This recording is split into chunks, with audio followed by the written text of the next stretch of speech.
नमस्कार दोस्तों, इस वीडियो में बात करेंगे कर्क वालों के लिए मई 2025 महीने की मासिक राशि फल की। कर्क राशि वालों के लिए मई 2025 का महीना कैसा रहेगा? इस वीडियो में जानिए गोचर में होने वाले ग्रहों के बदलाव का आपकी जिंदगी पर क्या असर पड़ेगा। कैरियर, नौकरी, व्यापार, शिक्षा, स्वास्थ्य और वैवाहिक जीवन हर पहलू पर करेंगे विस्तार से चर्चा। पूरी वीडियो देखिए और जाने मई महीने की राशिफल भविष्यवाणी, खास तौर पर कर्क राशि के लिए। सबसे पहले समझते हैं कि मई 2025 के महीनों में ग्रहों की स्थितियां कैसी रहने वाली है। आपके लिए योग कारक ग्रह मंगल अपनी नीच राशि कर्क में रहेंगे। आपके पहले भाव में बुध ग्रह 6 मई तक नवम भाव में रहेंगे, मीन राशि में। उसके बाद 23 मई तक दशम भाव में मेष राशि में रहेंगे, फिर वृष राशि में प्रवेश करेंगे, लाभ भाव में। शनिदेव रहेंगे मीन राशि में आपके नवम भाव में। मई के महीने में देवगुरु बृहस्पति का महत्वपूर्ण राशि परिवर्तन होगा। बृहस्पति 13 मई तक रहेंगे आपके 11वें भाव में वृषभ राशि में, फिर 14 मई को प्रवेश कर जाएंगे मिथुन राशि में आपके 12वें भाव में। मई के महीने में राहु केतु का भी महत्वपूर्ण राशि परिवर्तन होगा। राहु 17 मई तक रहेंगे मीन राशि में आपके नवम भाव में। 18 मई को राहु प्रवेश करेंगे कुंभ राशि में आपके अष्टम भाव में। केतु 17 मई तक रहेंगे आपके तीसरे भाव में कन्या राशि में। 18 मई को प्रवेश करेंगे आपके दूसरे भाव में सिंह राशि में। सूर्य देव 13 मई तक रहेंगे मेष राशि में आपके 10वें भाव में, फिर 14 मई को प्रवेश कर जाएंगे वृषभ राशि में आपके 11वें भाव में। शुक्र ग्रह रहेंगे अपनी उच्च राशि मीन में आपके नवम भाव में। ग्रहों की स्थिति को समझने के बाद अब देखते हैं कि ये हमें क्या संकेत देते हैं। सबसे पहले बात करते हैं आपके कैरियर की। कैरियर, नौकरी के लिए दशम भाव को देखा जाता है। आपके दशम भाव में 13 तारीख तक सूर्य रहेंगे। 6 मई के बाद बुध भी वहां पर प्रवेश करेंगे। दशम भाव के स्वामी मंगल पहले भाव में नीच राशि कर्क में रहने वाले हैं पूरा महीना। महीने की शुरुआत में आपके दशम भाव में सूर्य और 6 मई के बाद बुध की स्थिति यह संकेत देती है कि नौकरी पेशा लोगों के लिए ये समय नई जिम्मेदारियों के बढ़ने का है। जो लोग प्रमोशन या ट्रांसफर का इंतजार कर रहे थे, उनके लिए अच्छी खबर आ सकती है। 14 मई के बाद सूर्य का 11वें भाव में आना आपको अपने वरिष्ठों और अधिकारियों से सहयोग दिलाएगा। नए प्रोजेक्ट्स पर काम शुरू हो सकता है और टीम वर्क के जरिए आपको प्रशंसा भी मिलेगी। मंगल ग्रह नीच होकर लगन में है, इसलिए ध्यान रखिए कि जल्दबाजी या गुस्से में कोई भी फैसला ना ले, वरना मेहनत का पूरा फल नहीं मिलेगा। यदि आप इस महीने भावनाओं में बहकर निर्णय लेने से बचेंगे और संयम के साथ निरंतर कार्य करते रहेंगे, तो कार्य क्षेत्र में आपको अच्छे परिणाम मिल सकते हैं। नौकरी के लिहाज से यह महीना कुल मिलाकर ठीक ठाक रहेगा। हालांकि अगर तुलना करें तो महीने की शुरुआत का समय ज्यादा अच्छा रहेगा। महीने के दूसरे हिस्से में कुछ ऐसे हालात बन सकते हैं कि आप नौकरी बदलने के बारे में सोचें। मतलब ये कि यह महीना औसत या उससे थोड़ा बेहतर नतीजे दे सकता है। ऑफिस में पॉलिटिक्स से दूर रहें। व्यापार, बिजनेस की बात करें तो उसे सप्तम भाव से देखा जाता है। सप्तम भाव पर मंगल की दृष्टि रहने वाली है। सप्तम भाव के स्वामी शनि देव शुक्र के साथ नवम भाव में रहेंगे पूरा महीना। व्यापार कारक बुध महीने के पहले हफ्ते नीच राशि मीन में रहेंगे, लेकिन उसके बाद दशम भाव में रहेंगे।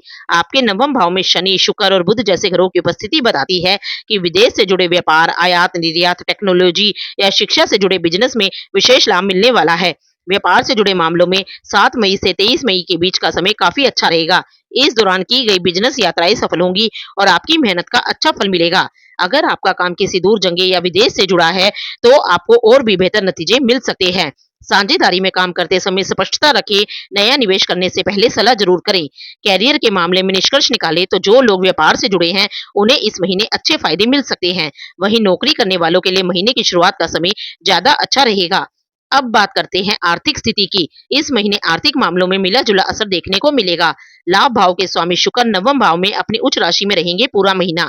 11वें भाव में 14 मई के बाद सूर्य का आना बताता है कि आय के स्रोत सक्रिय होंगे और पुराने अटके हुए पैसे भी वापस मिल सकते हैं। महीने के पहले हिस्से में बृहस्पति का 11वें भाव में होना आर्थिक दृष्टि से शुभ है। किसी बड़ी डील या इन्वेस्टमेंट से फायदा हो सकता है, लेकिन 14 मई के बाद बृहस्पति 12वें भाव में प्रवेश कर जाएंगे, जिससे कुछ अनावश्यक खर्चे या विदेश से जुड़े खर्चे बढ़ सकते हैं। इसलिए पैसों को लेकर थोड़ा प्लानिंग के साथ चलना जरूरी रहेगा। महीने के दूसरे हिस्से में बृहस्पति लाभ के मामले में सपोर्ट नहीं करेंगे, लेकिन तब तक सूर्य का गोचर लाभ के मामले में सपोर्ट करने शुरू कर देगा।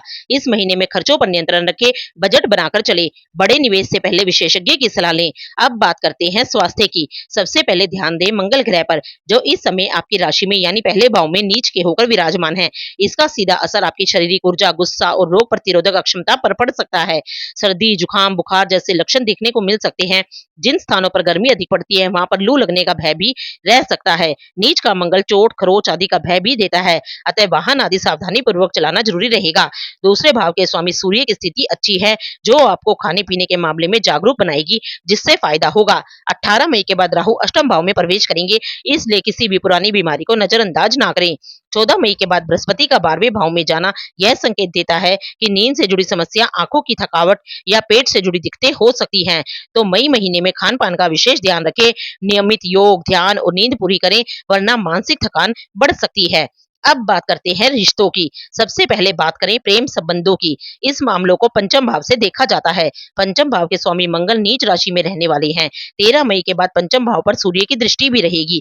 यह स्थिति अच्छी नहीं है, लेकिन पंचम भाव पर महीने के पहले हिस्से में बृहस्पति की दृष्टि रहेगी, जो एक अच्छी स्थिति है। वहीं प्रेम का कारक शुक्र इस महीने उच्च अवस्था में रहेगा, इसलिए प्रेम संबंधों में इस महीने आपको मिले जुले परिणाम मिल सकते हैं। यदि एक दूसरे की कही हुई बातें पसंद नहीं आ रही हैं, तो कोशिश करें कि इस महीने बातचीत तुलनात्मक रूप से कम मात्रा में हो। क्रोध नहीं करेंगे तो रिश्ता ठीक रहेगा। ऐसा न करने की स्थिति में संबंधों के कमजोर होने की संभावनाएं नजर आ रही हैं। विशेषकर महीने के दूसरे हिस्से में आपको अपने संबंधों को लेकर अधिक ध्यान रखना होगा। वैवाहिक जीवन की बात करें तो इसे सप्तम भाव से देखा जाता है। सप्तम भाव के स्वामी शनि उच्च के शुक्र के साथ नवम भाव में रहेंगे। सप्तम भाव पर मंगल की दृष्टि रहने वाली है। ये स्थितियां जीवन साथी के साथ मानसिक दूरी या वैचारिक टकराव का कारण बन सकती है।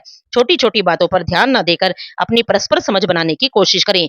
अच्छी बात यह है कि 7वें भाव के कारक शुक्र उच्च राशि में पूरा महीना रहेंगे, तो रिश्तों में पारदर्शिता और संवाद बनाए रखें और भरोसे को प्राथमिकता दें। जीवन साथी की बातों को सुने और समझदारी से प्रतिक्रिया दें। अब बात करते हैं शिक्षा पक्ष की। शिक्षा पक्ष को पंचम भाव से देखा जाता है। पंचम भाव के स्वामी मंगल नीच के हैं। महीने के पहले भाव में पंचम भाव पर बृहस्पति की तथा महीने के दूसरे भाव में सूर्य की दृष्टि रहने वाली है। महीने की शुरुआत में बृहस्पति आपके 11वें भाव में स्थित है, जो इच्छाओं की पूर्ति और मेंटर्स से सहयोग का संकेत देते हैं। यदि आप किसी प्रतियोगी परीक्षा या इंटरव्यू की तैयारी कर रहे हैं, तो यह समय अच्छा रहेगा। लेकिन 14 मई के बाद बृहस्पति 12वें भाव में चले जाएंगे, जिससे पढ़ाई में थोड़ा ढीलापन या डिस्ट्रैक्शन महसूस हो सकता है। इसलिए जरूरी है कि आप समय प्रबंधन और निरंतरता बनाए रखें। मंगल नीच राशि के हैं, तो मेहनत में कमी ना करें। एकांत और शांत वातावरण में पढ़ाई करें, इससे एकाग्रता बनी रहेगी। अब बात करते हैं विदेश यात्रा और विदेश में सेटलमेंट की। सबसे पहले बात करें नवम भाव की, जो लंबी यात्राओं और विदेश से जुड़े अवसरों का भाव माना जाता है। इस महीने शनि, राहु और शुक्र तीनों ग्रह 17 मई तक नवम भाव में रहेंगे। यह एक बहुत ही मजबूत योग है, खासकर उन लोगों के लिए जो विदेश में शिक्षा, नौकरी या व्यवसाय के लिए प्रयास कर रहे हैं। हालांकि 18 मई के बाद राहु अष्टम भाव में चले जाएंगे, जिससे प्रक्रियाओं में देरी, दस्तावेज संबंधी अड़चने या मानसिक भ्रम हो सकता है। बुध ग्रह 6 मई के बाद दशम भाव में रहेंगे, जो प्रोफेशन से जुड़ी विदेशी डील या इंटरव्यू में सफलता के संकेत देते हैं।